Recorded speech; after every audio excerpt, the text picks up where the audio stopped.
am so glad you're here, and I'm glad we're having a chance to talk a little bit about just your life, your experience. I know you've got experience on both sides in the sense that you have your own children and your partner has her children. So I'd love to just go back and talk about where you started. Where are you from originally? Well, originally, I grew up in Richmond, Virginia. Oh, okay. Yeah, I was born. I'm an interesting case. I'm an only child who has a half sister that is 12 years older. So my father married a woman, and they had a daughter, Laurie. Um, I did not grow up with her, so she was 12 years older. Um, Judy and my father got divorced after Judy had a car accident with him in it and put him through the windshield of the Oh car. my. Yes, my father had these amazing scars that went around Oh his my face. gosh.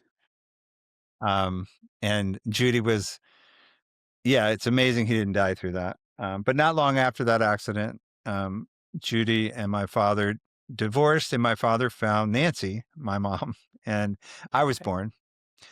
Judy married my father's best friend, Richard, Okay. and they went and raised Lori. Okay. And Harry married Nancy in Richmond, where I was their child and was raised in Richmond, Virginia in the 70s and Okay. 80s.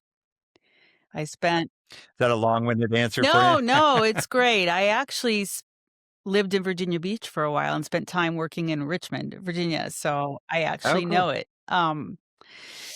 Oh, good. Yeah, Richmond is, I left there in the 80s. And when I left, Richmond was one of the most I'm sorry, it was third on the murder per capita cities in the country at the Wow. time. And it was very racial. You could get robbed for being in the wrong part of town. And it's changed a lot. I went back there in 2017. Now, I'd been back and forth, but in 2017, I spent some time when my mom passed away. And the college there, are you familiar with Virginia Commonwealth Yes. University? Yeah. Well, I swam there and went to school there for a little bit. I didn't Okay. graduate there, but they had really taken over the town, and they had brought music and food and art through the recession that we had in 2008. The school was the solid economic Mhm. revenue source for the city. And so I was just intrigued again with Richmond. I was like, wow, like great music, great food, great art. Like, how did that happen in the South, in the capital of the Confederacy? Well, I remember it. I was there in the early '90s, and it was just such a lush town, and I know now the University of Richmond has become really, very much prestigious and a sought after college, especially from California kids, strangely enough, that they would know about it, but, I enjoyed Richmond. Yeah, it is a big deal. The Richmond Spiders, Ye I think, is I think that's their right. mascot. Yeah, yeah, So yeah. you so you In you fact, Laura went and spoke Oh, there, because a friend of mine that I went to high school with was the director or student, I don't know, student director or something. She brought her in to talk about diversity, oh, that's nice. which was really cool. We got to go back there and be a part of that. So, Well, we're gonna talk about yeah. Laura a bit and, but I think I'll stick to you chronologically first, and then this will make sense Yeah. to the listeners who Laura is and why she's talking about diversity, but, so you didn't have a relationship with Lori, really? She was your half sister? My Yeah, I would see her once every few Mhm, years, and I never quite understood my father's relationship with her, not until I got a little mhm. older. And my sister just, I love her, but she was one of those hyper academics and artist. So she was a little bit of a tortured intellectual, I call her.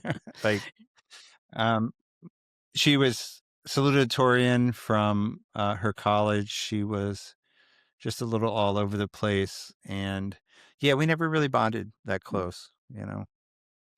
Did she treat you like a little brother or just, "No, this is my father, he's got another family," and that's Yeah, that's an interesting question.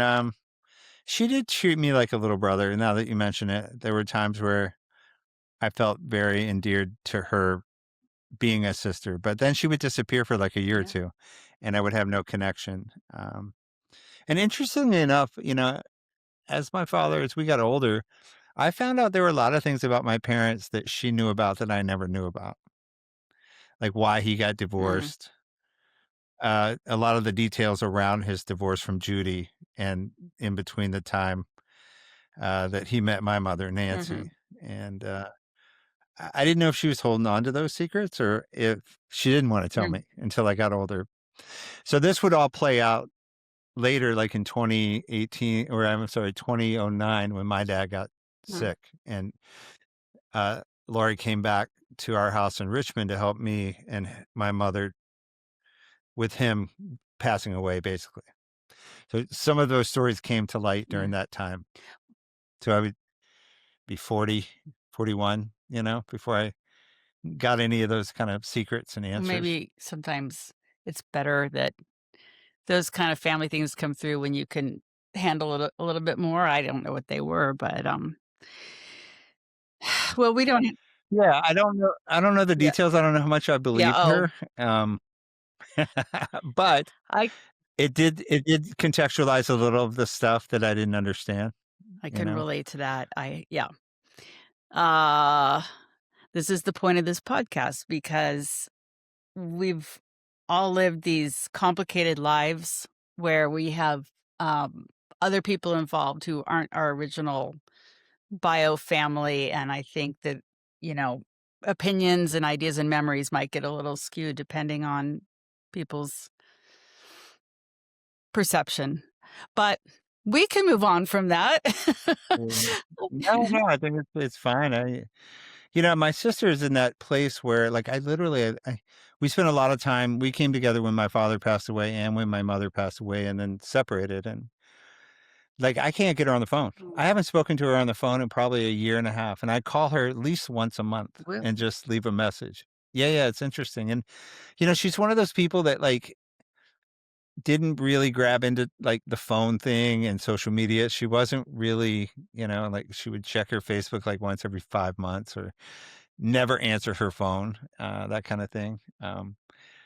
But yeah, I try to, not be frustrated with her, but sort of have that, like, "Oh, she just sort of missed the boat," Mhm. So if I'm 56, she's 68, she's almost 70 Mhm. now. It's weird to me, like, she's my Yeah. sister, and she's 70. Yes. That happens. Mhm. I know, I know. Well, I know that I would love to hear more about what happened. You said you didn't graduate from college, in Virginia, but then, where did you go? I know you were married. So where did you go from I that did. college and how if you don't mind talking a little bit about your first marriage and how that evolved?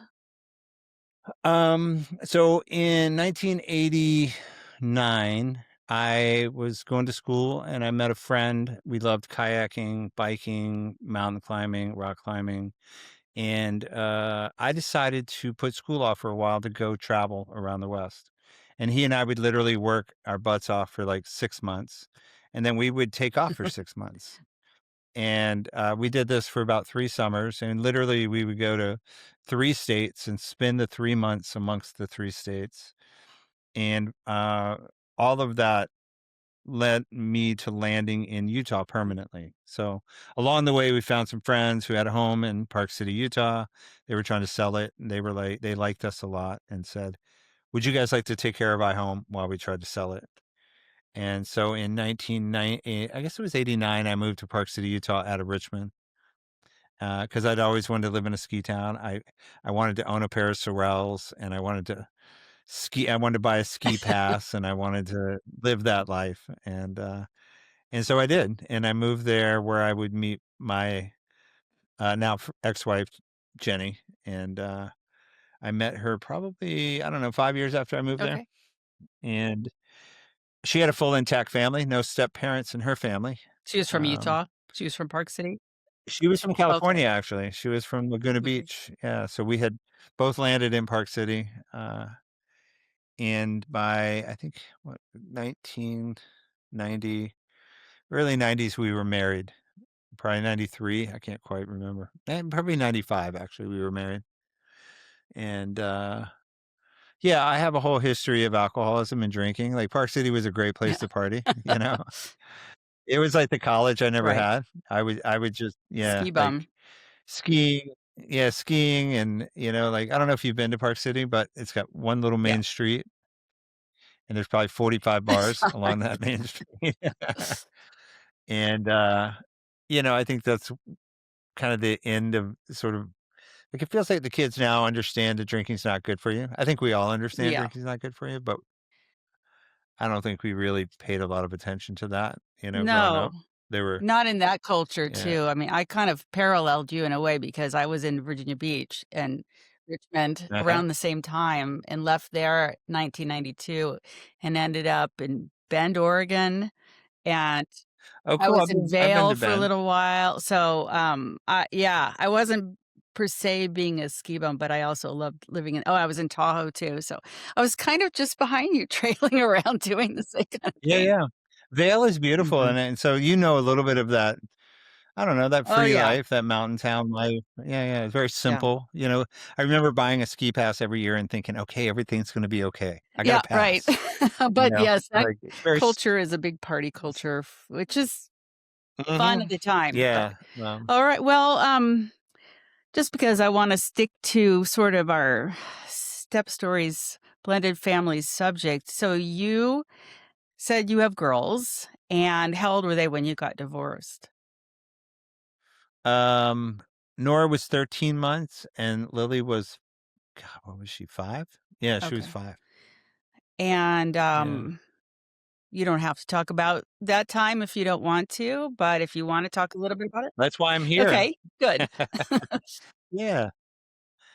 Um, yeah, what did you well, first of all, I guess I'll say, because this is a story about step-parents, I think one of the big things I think is hard for everyone, um, when they realize that a relationship is not gonna work is um, the deviation from the ideal, which is being married and happily ever after and, that whole thing, and I think that was a really difficult thing for me initially was, you know, m my ex-wife and I had a discussion where she was like, "Look, this is just isn't working out, and why don't we do this before the kids get too old and it's difficult on them?" And I was angry that she said that, and I didn't wanna do that, but I knew somewhere deeply that that made a lot of Mhm. sense. I remember telling my now oldest daughter, Lily, that we were getting divorced and I was gonna leave, and I remember how much anxiety I had around it. And I had the whole speech of like, "Well, you'll have 2 Christmases and we'll have 2 homes," and that whole thing. And she cried really hard for about 10 minutes, and then it was over. You know what I mean? Like, I think kids are a lot more, they have a lot more capacity than we think, and they're very even emotionally very elastic at that age. And so stepping away from this ideal of what a family looks like and beginning this new journey about what our family is gonna look like from that point on was scary, you know? It was a scary thing for I can all of us. imagine. Yeah. Do you remember having a moment in your family when you knew that that dynamic was gonna change as well? Yes. Um, so yes, my mother died when I was a child, and so I was old enough to understand what had happened, but at the same time I was 10, but at the same time, still so young that I couldn't comprehend it. It was kind of both at the same time, and so Yeah, you lost a parent and a family yeah. model, if Yes, you I will. did. Yeah. Thank you for asking, and yes, I did, Mm. and so I think about your daughter was 5, my sister was 7, and the interesting thing is she was a little bit like what happened with your daughter where she got it instantly and she cried really hard and it was, so difficult. But then she seemed to adjust to it so much better than me. So maybe that just being young enough that you sort of understand, but you can maybe accept it, and then as time goes on, you understand it better. Um, yeah, Well, and can I ask you, were you, one of 2 daughters? 2 Are daughters. you it was you and your I had a sister? younger Okay, sister and a younger brother, much younger brother. Yeah, he okay. was a baby, so I was just thinking about my kids and sort of how, you know, each of them handled it Mhm. differently. My younger one internalized it much more. My older one was much more involved in making sure everybody was gonna be Yes. okay, you Yeah. know? Yeah. That's not surprising, I think, especially an oldest daughter, so Mhm. so, well, that's really tough, and I can only imagine, um so what happened after that for you? What did you stay in Park City? Did they stay in Park City? Yeah, we tried to make it work. It wasn't great, you know? I was drinking a lot. I had a hard time with the divorce. I ended up going to treatment in 2008. I got quite a few DUIs, and I had struggled with alcohol my whole life, so it wasn't like rocket science. But basically, the state of Utah had said, if you don't take care of this, we're going to put you in jail. I had multiple Oh, boy. DUIs. I had ended up in front of the same judge quite a Oh, few boy. times, and the woman I was dating at the time, it got to the point where literally my ex-wife didn't really trust me with the Yeah. kids. And mind you, this is 17 years ago, so it's almost a lifetime. It is Yeah. a lifetime away. So I'm very grateful for everything that happened now that I'm on the other side of it, and I don't speak of this as it's a place of shame or anything. It's just literally what Right. happened, and And you came through um, the other side, which is I got lucky. amazing. Yeah, Well, I got not real lucky. entirely. Yeah. You that was also on you. Well, I was gonna finish and say, really what happened was, a friend of mine I was dating at the time, she had become like, my wife wouldn't let the kids stay with me unless she was with me, and she kinda was the very last person who was watching this go down.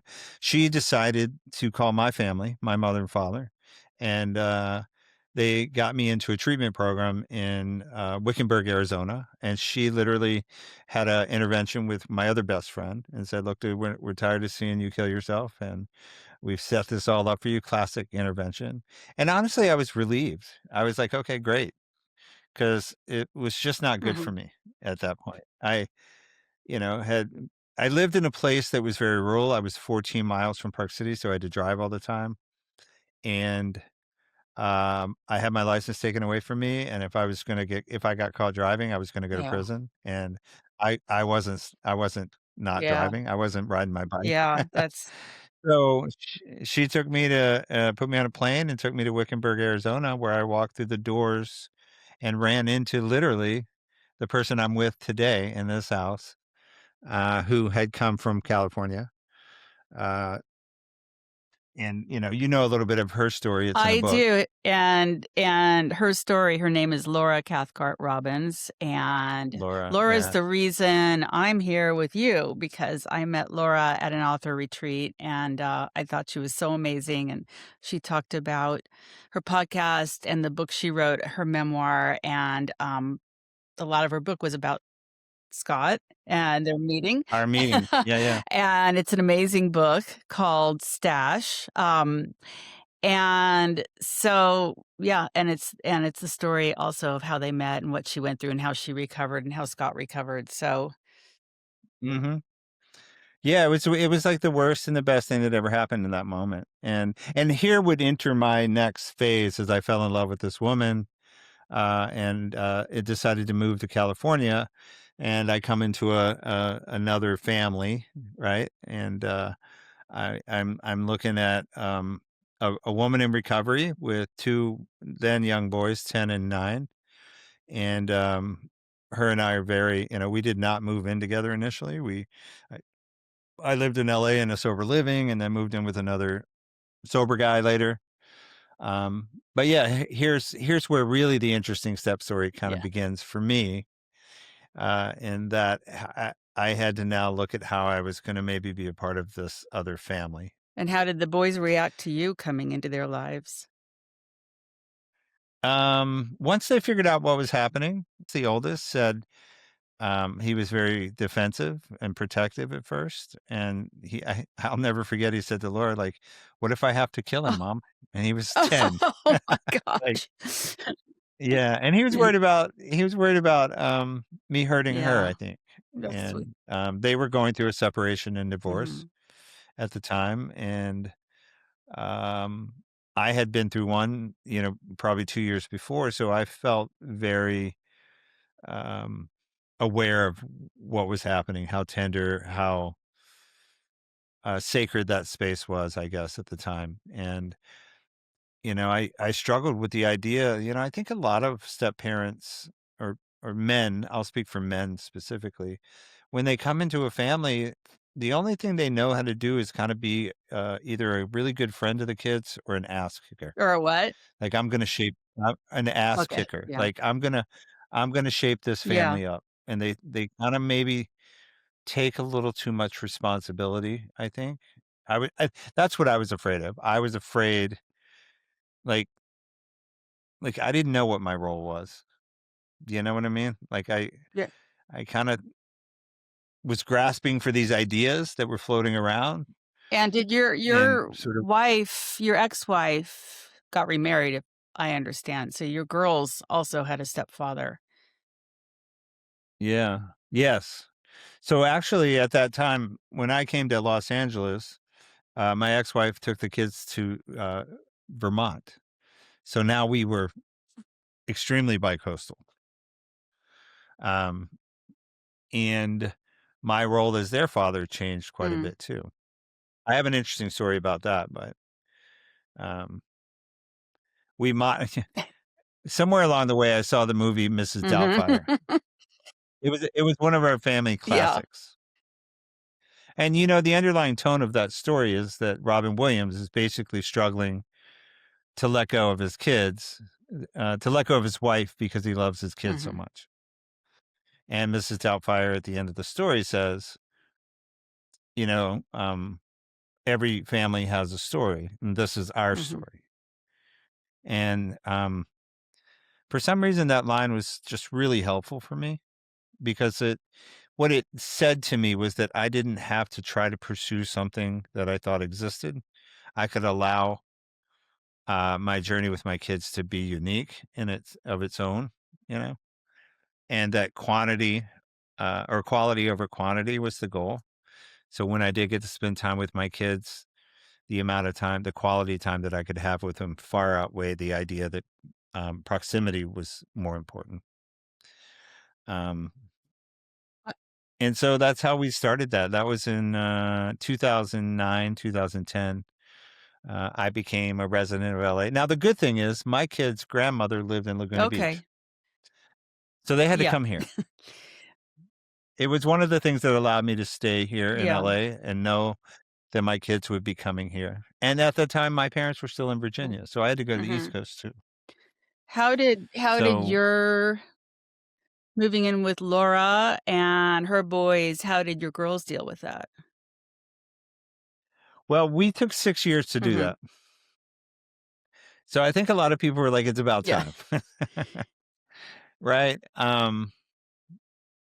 It was a slow we started to blend our families before we moved in Mhm. together. So our kids were aware of each other a few years in. My kids came and helped picked out the dogs that we would have up until last Okay. year. That's a good idea. Yeah, my kids would come and vacation here in LA, and we would have dinner occasionally with her kids. But the first thing we did as a blended family was we went to a water Yeah. park in Arizona, and my kids were probably 9 and 6, and, her kids were a little bit like 11 and 9, and, the interesting thing is we had no idea how it was gonna go, so, we flew out there and got 2 separate hotel rooms, and we had starting a stop time. We'll go in on Friday and we'll leave on Sunday. And by Sunday, our kids wanted to stay. Oh, They were like, "Can we stay an that's extra so day?" great. Yeah. So That was so that was smart, kind of the really smart. well, we can blame Laura Cathcart Robbins for Okay. that. It was kinda her plan. She put it Well, it was together, really and I smart. was just like, Yeah. "Yeah. Really smart as somebody who, had step siblings as well, it wasn't handled that way, it was just sort of like, "Here's the deal, here's what's happening," and that's hard on kids, you know? I think you guys were right to take your time and give them a chance to adjust to this. Yeah, yeah, I think the 6 years gave us a lot of Yeah, space because we didn't live yeah. together, but, like, it gave us a lot and I always tell my friends this, like, when they love somebody and they wanna be with them, I'm like, "You know, if you wanna move in with them, just think about it, and then give it another 4 months, and then when you feel like doing it again, think about it again, because I just think it's best to know what you're each other really Mhm. well, before you force yourselves to be confined. I think it would have been a lot different if we had done it that way. During that, build-up period, my kids would come here and stay every summer for about 6 weeks with my mom. And so, they wouldn't stay at the house, we would get a place down at the beach and just stay, at the beach together. And then we would come and meet them for movies or have dinner. We didn't never force them to be together. That's so Um, wise. we would actually yeah, we actually began doing these road trips later on where we would drive from, say, Chicago down to New Orleans for over the course of a few weeks, and me and my kids would get a car, and Laura and her kids would get a Really? car, and we would drive together and then just Oh. stay at the same hotel. That's so Yeah, nice, and I think that, again, just coming from my own experience, I think as a kid, having that time to spend with their own parent is invaluable because, yeah. suddenly if you're only spending time with your parent when they're with this other person and their kids, you just kind of feel like you lose your parent a little bit. You don't really have that special time that's so precious, so I think you did a great job. Thank you. Yeah. Yeah. It's still a thing. When my kids are here, I mean, we've been doing this for 17 years. There's still this sort of Laura and I have a batting order. And this was decided early in our sobriety or early in our relationship. And the batting order is that our sobriety comes first. So anything that gets in the way of that, um, we have to go to our separate sides of the field, if Uh-huh. you will. And then our family comes second, not her and I, but our families. And then everything else, including us, comes third. And I think that has really helped us sort things out when it gets Mhm. confusing because it's like you said, it's really easy to, like her and her kids and me and my kids, and we go to our separate circles and we take care of things and come back Mhm. together. So we've had very few big arguments where everybody is blaming everybody. We typically are, Scott and the girls and Laura and the boys, and then, sort of how we operate together is different. So I'm glad you pointed that out and um found value in it 'cause, it didn't come naturally, it took a lot of intention, It took a lot of, like, when things would get complicated, like, "Okay, let's just go take care of this ourselves, and we'll come back to the table and figure it But out." that's so intuitive and wise, and speaking of that, since we're coming to the end of the interview, do you just have anything you'd like to share? Any advice, any thoughts for the people listening who might be in a similar situation, that could be helpful? I think, one of the things I think that I always say was the best for me was realizing that and this was only unique to my situation, but Laura and her boys have a dad. Like, Laura has, a man that she had these kids with, and it wasn't my job to be their father. It was my job to be their friend. And I think the turning point in the relationship with me and her boys was when they realized that when they were gone, I made their mother Mhm. happy. They could count on that. And when I knew that they understood that, I valued it. meaning if I can do anything for the boys, it's to make Laura feel safe and feel happy, right? Not go over there and tell them that what they're doing is this, that, or the other, or my opinion about this. And trust me, I have opinions about what goes down. I mean, I'm just human. None of my opinions actually matter in the end because they have a father, they have a system of checks and balances in their own Yeah, family, you know.